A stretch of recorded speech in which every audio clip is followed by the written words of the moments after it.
श्री शिवाय नमस्तुभ्यम दोस्तों। आप सभी लोग जानते हैं कि 6 जुलाई 2024 से गुप्त नवरात्रि प्रारंभ हो रहे हैं और दोस्तों इन्हीं नवरात्रि के एक दिन पहले पड़ रही है हलहारिणी अमावस्या। दोस्तों साल में जितनी भी नवरात्रि होती हैं उन सभी नवरात्रों के एक दिन पहले अमावस्या आती है और इस विशेष अमावस्या का पंडित जी द्वारा बताया गया 7 चने की दाल वाला उपाय है जो कि सभी लोग हमेशा करते हैं। साल में चाहे कोई भी नवरात्रि पड़े सभी लोग इस वाले उपाय को जरूर करते हैं, क्योंकि दोस्तों इस वाले उपाय को करने से उनके जीवन की सारी दुख और परेशानियां दूर होती हैं। हम आपको बताते हैं कि इस 7 चने की दाल वाला उपाय को आपको कब करना है। इस विशेष अमावस्या के दिन यह उपाय हम आपको एक दिन पहले बता रहे हैं ताकि आप लोग इस उपाय को अच्छे से समझ लो और इस उपाय को इस अमावस्या के दिन जरूर करो जो कि इस गुप्त नवरात्रि के एक दिन पहले पड़ रही है, जिसका नाम हलहारिणी अमावस्या है। तो चलिए दोस्तों उपाय को शुरू करते हैं। देखिए यह हलहारिणी अमावस्या दिन इतना खास होता है, इतना महत्वपूर्ण होता है। देखा है कभी कभी बड़े बड़े पूजा पाठ अनुष्ठान से जो मनोकामना पूर्ण नहीं होते, हलहारिणी अमावस्या के दिन एक छोटे से उपाय करने से ही आपकी मनोकामना पूर्ण हो जाती है। और बहुत सारे लोगों ने इस उपाय को किया भी है और उनको इस उपाय को करने का फल भी जरूर मिला। अगर आप लोग भी इस उपाय को हलहारिणी अमावस्या के दिन करना चाहते हैं तो आप इस उपाय को पहले अच्छे से समझ लेना, सुन लेना, उसके बाद करना ना। आपको इस उपाय का फल जरूर मिलेगा और इस उपाय को कर लेने से आपके घर में चाहे किसी भी प्रकार की दुख और समस्या क्यों ना चल रही हो, आपको उसका कारण भी नहीं पता है कि भाई यह समस्या किस कारण से चल रही है। उसका कुछ भी कारण हो सकता है, जैसे पितृदोष हो सकता है या किसी भी तरह का मंगल दोष भी हो सकता है, और भी बहुत तरह के दोष होते हैं, कुछ भी हो सकता है। पर आपको इस उपाय को करने के लिए अपने दोष को पता लगाने की भी जरूरत नहीं है। हलहारिणी अमावस्या के दिन इस 7 चने की दाल वाला उपाय को आप लोगों को कर लेना है।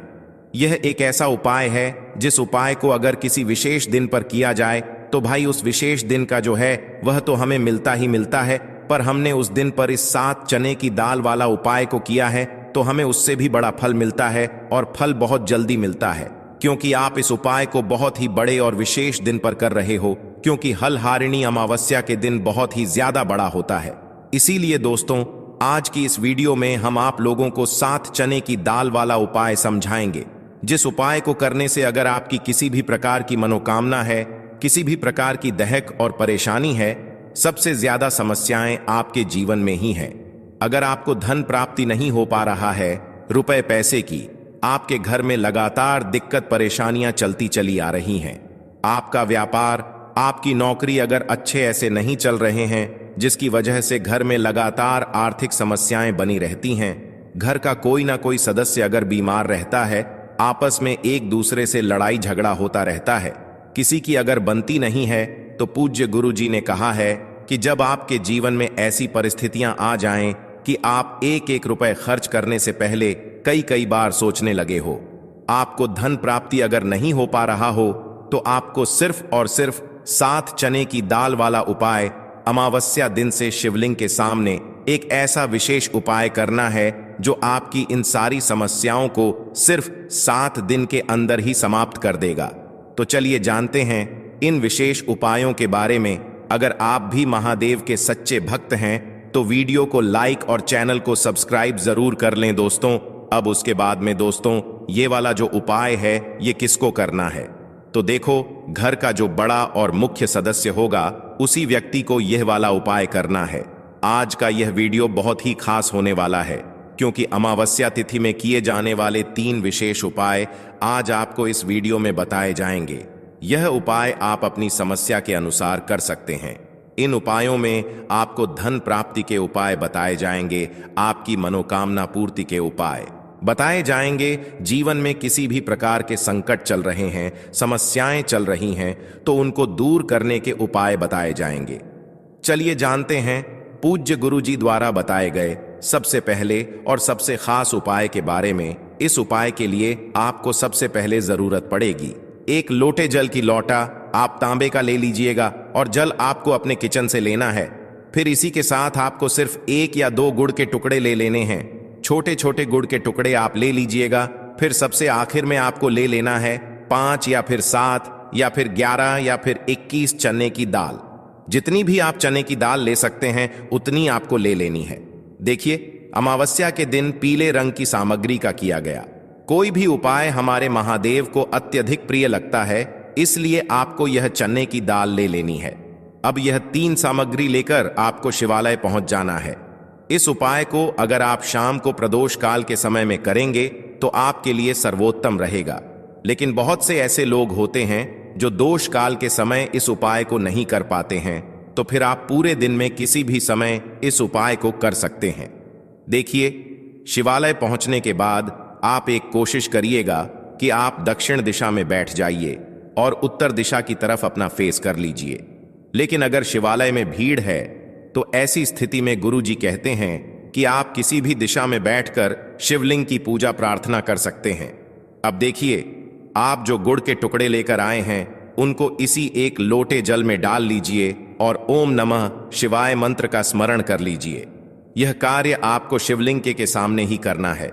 फिर इसके बाद आप जितनी भी चने की दाल लेकर आए हैं उनके ऊपर इस जल से थोड़ा सा जल डाल लीजिए, जिससे आपकी यह चने की दाल गीली हो जाए, थोड़ी सी गीली हो जाएंगी। अब आपको चने की दाल यह अपनी हथेली में रखनी है और महादेव से प्रार्थना करनी है। लेकिन कौन से महादेव से? बृहस्पति शवर महादेव से आपको प्रार्थना करनी है कि मेरे जीवन में धन प्राप्ति से संबंधित बहुत ज्यादा समस्याएं चल रही हैं। व्यापार अच्छे से नहीं चल रहा है, नौक में कोई ना कोई बाधा आ जाती है।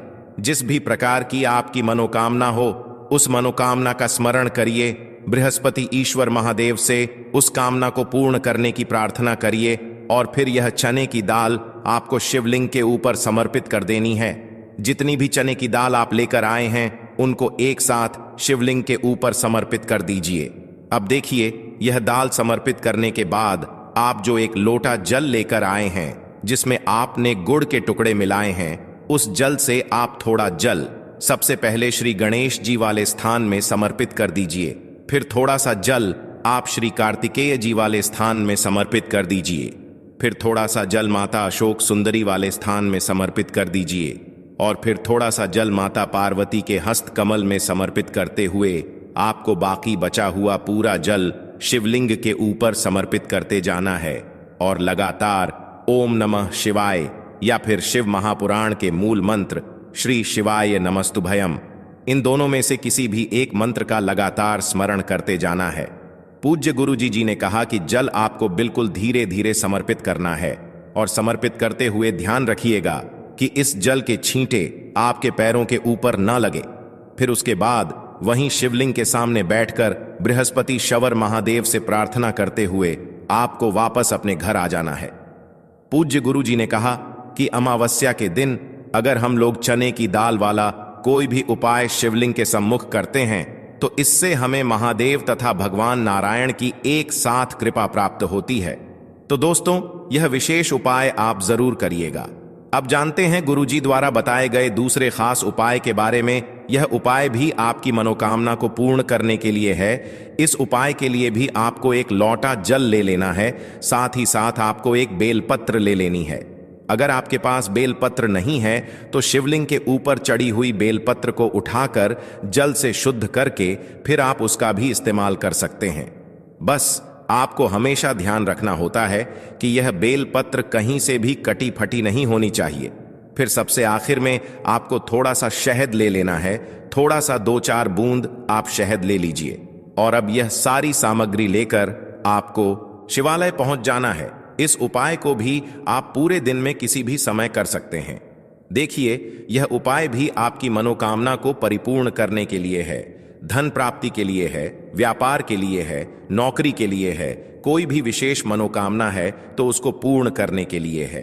अब देखिए, शिवालय पहुंचने के बाद सबसे पहले आप जो एक बेलपत्र लेकर आए हैं, बेलपत्र की तीनों पत्तियां जिस स्थान पर जुड़ी रहती हैं उसी स्थान पर आपको यह शहद लगा देना है। 1 बूंद शहद या 2 बूंद शहद जो आप लेकर आए हैं उसको अपनी अनामिका उंगली में लगाइए और इस शहद को आप बेलपत्र की जो तीनों पत्तियां होती हैं उस तीनों पत्तियों का जो मिलन बिंदु होता है, जहां पर तीनों पत्तियां मिलती हैं, उस स्थान पर आपको यह थोड़ा सा शहद लगा देना है।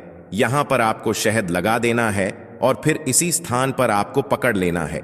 जिस स्थान पर आपने शहद लगाया है उसी स्थान पर आप पकड़ लीजिए और इस बेल पत्र को आप शिवलिंग के ऊपर समर्पित कर दीजिए। आपकी जो भी मनोकामना है उस मनोकामना का स्मरण करिए, महादेव से उस मनोकामना को पूर्ण करने की प्रार्थना करिए और फिर यह बेल पत्र आपको शिवलिंग के ऊपर समर्पित कर देनी है। ध्यान रखिएगा, बेल पत्र की जो चिकनी साइड का हिस्सा है वह शिवलिंग में टच करेगा और बेल पत्र की डंडी जलाधारी की तरफ रहेगी। इसके बाद आप जो एक लौटा जल लेकर आए हैं उसको धीरे धीरे इसी बेल पत्र के ऊपर समर्पित करते जाइए और लगातार ओम नमः शिवाय या फिर श्री शिवाय नमस्तु भयम, इन दोनों में से किसी भी एक मंत्र का स्मरण करते जाइए। पूज्य गुरुजी ने कहा कि जल आपको इतने धीरे समर्पित करना है कि जल समर्पित करते हुए आप कम से कम 11 बार ओम नमः शिवाय मंत्र का स्मरण जरूर कर लें। फिर इसके बाद जो जलाधारी से जल नीचे गिर रहा है उसको तो थोड़ा सा अपनी हथेली में लीजिए और अपनी दोनों नेत्रों के ऊपर यानी अपनी दोनों आंखों के ऊपर इस जल को लगा लीजिए। गुरुजी कहते हैं कि अमावस्या के दिन किए जाने वाला यह उपाय आपके सोए हुए भाग्य को चमकाने के लिए है, आपकी रूठी हुई किस्मत को बदलने के लिए है। इसलिए इस अमावस्या के दिन आप इस उपाय को जरूर करिएगा। अब जानते हैं पूज्य गुरुजी द्वारा बताए गए, अब बात कर लेते हैं दूसरे उपाय की। यह उपाय भी आपकी किसी भी परेशानी से आपको बाहर निकालने के लिए है तथा आपको सफलता प्राप्त कराने के लिए है। इस उपाय के लिए आपको सिर्फ 2 सामग्री लेनी है। पहली तो आपको एक लौटा जल लेना है और दूसरा थोड़ा सा आपको पीला चंदन लेना है। पीले चंदन में थोड़ा सा जल मिला लीजिए और इसे एक लेप की तरह तैयार कर लीजिए और यह दोनों सामग्री लेकर आपको शिवालय पहुंच जाना है। देखिए, शिवालय पहुंचने के बाद सबसे पहले आप जो चंदन लेकर आए हैं उस चंदन को अपनी अनामिका उंगली में लगाइए और सबसे पहले श्री गणेश जी वाले स्थान पर एक बिंदी यानी एक टीकी रख दीजिए। फिर दोबारा थोड़ा सा चंदन लगाइए और श्री कार्तिकेय जी वाले स्थान पर एक बिंदी यानी टीकी रख दीजिए। फिर तीसरे नंबर पर आप माता अशोक सुंदरी वाले स्थान पर एक बिंदी लगाइए और ओम नमः शिवाय मंत्र का स्मरण कर लीजिए। फिर चौथे नंबर पर आप जलाधारी की सबसे आगे वाले स्थान पर एक बिंदी लगाइए और ओम नमः शिवाय मंत्र का स्मरण कर लीजिए। फिर 5वें नंबर पर आप माता पार्वती के हस्त कमल में एक बिंदी लगाइए और ओम नमः शिवाय मंत्र का स्मरण कर लीजिए। फिर 6ठे नंबर पर आप शिवलिंग का जो पीछे वाला स्थान होता है, जलाधारी के बिल्कुल अपोजिट साइड वाला, वहां पर एक बिंदी लगाइए और ओम नमः शिवाय मंत्र का स्मरण कर लीजिए। और आपको एक बार केवल उंगली नहीं डुबो है चंदन में, बल्कि एक बार गणेश जी वाले स्थान पर लगाइए। फिर दोबारा उंगली चंदन में डुबोइए, फिर दूसरे स्थान पर लगाइए, फिर दोबारा चंदन में डुबोइए। हर बार आपको उंगली चंदन में डुबो है और फिर उसके बाद ही लगाना है। इसके बाद सबसे आखिर में आप शिवलिंग के ऊपर एक बिंदी लगा दीजिए और ओम नमः शिवाय मंत्र का स्मरण कर लीजिए। इन 7 स्थान पर आपको यह बिंदी लगाते हुए 7 बार ओम नमः शिवाय मंत्र का स्मरण कर लेना है। इसके बाद आप जो एक लौटा जल लेकर आए उसको धीरे धीरे समर्पित करते हुए ओम नमः शिवाय या श्री शिवाय नम शुभम मंत्र का स्मरण करिए। उसके बाद अपनी सफलता के लिए, अपनी मनोकामना के लिए महादेव से प्रार्थना कर लीजिए और फिर वापस अपने घर आ जाइए। पूज्य गुरुजी, इन 3 उपायों में से कोई भी एक उपाय अगर कोई व्यक्ति अमावस्या में कर लेता है तो उसकी बड़ी से बड़ी मनोकामना महादेव की कृपा से परिपूर्ण हो जाती है और उसको भी धन वैभव संपदा की प्राप्ति होती है। आखिरी उपाय के बारे में देखिए, जो वृक्ष होते हैं, ठीक है ना, 3-4 ऐसे वृक्ष हैं जिनमें हमारे पितरों का वास माना जाता है। उन्हीं में से एक वृक्ष है, पीपल का है ना। बट हो गया, पीपल हो गया, इनमें हमारे पितरों का वास माना जाता है। साक्षात जो पेड़ होते हैं इनके दर्शन हम कर पाते हैं। तो आपको करना क्या है, आपको एक लोटा जल लेना है, अपने घर का एक लोटा जल, उसके अंदर एक चुटकी काला तेल डालना है और एक आप यहां पर कोई भी सफेद मिठाई ले लीजिए। अब आपको क्या करना है, पीपल पेड़ के नीचे जाना है और यह जल पीपल के पेड़ को देना है और एक मिठाई वहां पर रख कर आना है अपने पितरों के लिए। और यह उपाय जब आप करेंगे, ठीक है ना, तो यह उपाय आप सुबह को करें, शाम को भी कर सकते हैं, लेकिन कोशिश करें कि सुबह को करें। इससे क्या होगा कि आपके जो पी हैं वह आपसे इतना प्रसन्न हो जाएंगे, इतना ज्यादा प्रसन्न हो जाएंगे और इतना आशीर्वाद आपको देंगे कि कभी लौटकर आपके जीवन में निर्धनता और गरीबी नहीं आएगी। तो जो लोग जानते हैं कि पितरों को प्रसन्न करने से घर में कितना सुख धन वैभव होता है, वह हमेशा अपने पितरों को प्रसन्न करते हैं और अमावस्या के दिन यह उपाय करते हैं। अब जिन लोगों को पता ही नहीं है कि पित अगर नाराज हो जाए तो कुछ भी कर ले, कुछ नहीं होने वाला। जब तक आप अपने पितरों को प्रसन्न नहीं करेंगे ना, ऐसा समझ लीजिए, सारे उपाय आप करते रहिए, उनका कुछ नहीं होने वाला है। तो पीपल का पेड़ बहुत ही उत्तम होता है, आप सभी जानते हैं, उसमें बहुत सारे देवी देवताओं का वास भी होता है और हमारे पितरों का वास भी होता है। तो अपने पितरों को प्रसन्न करने के लिए, और अगर पितृ प्रसन्न भी हैं और हमेशा प्रसन्न रहे, तब भी आपको यह उपाय जरूर करना चाहिए। क्योंकि पितृ अगर हमेशा प्रसन्न रहते हैं तो जीवन में आप देखेंगे कि दुख कष्ट ना कभी आते नहीं है, और अगर जीवन में है तो बहुत जल्दी दूर हो जाते हैं।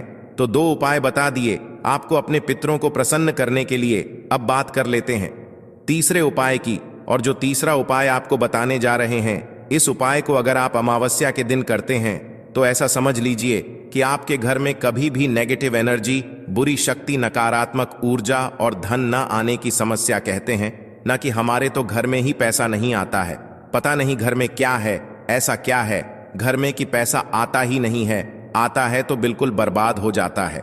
तो जिन लोगों के जीवन में ऐसी समस्या है कि पैसा आता ही नहीं है, आता है तो बहुत बर्बाद हो रहा है ना उन्हें, तो विशेषकर ये वाला उपाय अमावस्या के दिन जरूर करना चाहिए। क्योंकि अमावस्या का दिन कोई साधारण दिन नहीं होता है, अमावस्या का दिन बहुत ही उत्तम होता है। और यह जो ज्येष्ठ की अमावस्या आई है न, जिस दिन की शनि जयंती है, ऐसा समझ लीजिए साल की सबसे बड़ी अमावस्या है, और ऐसा मौका आपको फिर इस साल में नहीं मिलेगा, बिल्कुल चूकना नहीं है।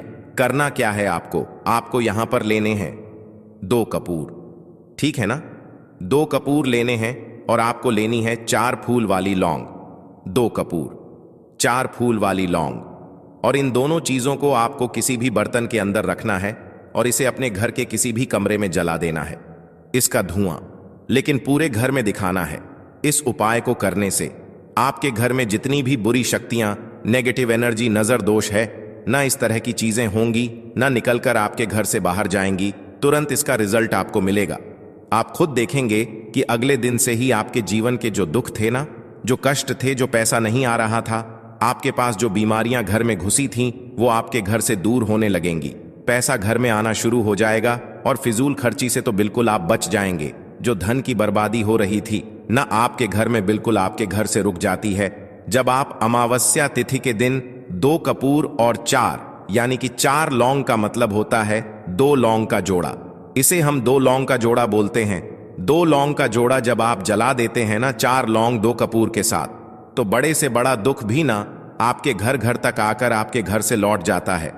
जब आप इस उपाय को अमावस्या के दिन कर लेते हैं, कितनी भी बड़ी बुरी शक्ति क्यों ना हो, नेगेटिव एनर्जी क्यों ना हो, बड़े से बड़ा नजर दोष क्यों ना हो, वो भी आपके घर से दूर हो जाता है और घर में कभी घुस नहीं पाता है। तो देखिए, यह इतना उत्तम उपाय है कि इस उपाय को तो विशेषक आपको करना चाहिए। क्योंकि जब तक आपके घर में नेगेटिव एनर्जी होगी, उपाय सफल नहीं होते हैं। हमेशा कोशिश करें कि कपूर और लौंग आप अपने घर में जरूर जलाएं, क्योंकि इसका बहुत ही ज्यादा चमत्कार होता है। और अमावस्या तिथि के दिन कर लेते हैं तो यह उपाय सोने पे सुहागा हो जाता है। तो बहुत ही उत्तम दिन है, जरूर करें। बहुत अच्छे से उपाय आपको बताने और समझाने का प्रयास किया है। फिर भी अगर आपको कुछ पूछना हो तो आप कमेंट सेक्शन में पूछ सकते हैं। हमारी वीडियो को लाइक करके चैनल को जरूर सब्सक्राइब कर लें, जो लोग चैनल पर पहली बार आए हैं। और आज कमेंट सेक्शन में आपको पूरी सच्ची श्रद्धा के साथ श्री शिवाय नमस्तुभयम लिखना है। तो दोस्तों, यह थे पूज्य गुरुजी द्वारा बताए गए कुछ बहुत ही खास उपाय। अगर आपको जानकारी अच्छी लगी हो तो वीडियो लाइक करिएगा। मिलते हैं फिर एक नए वीडियो के साथ।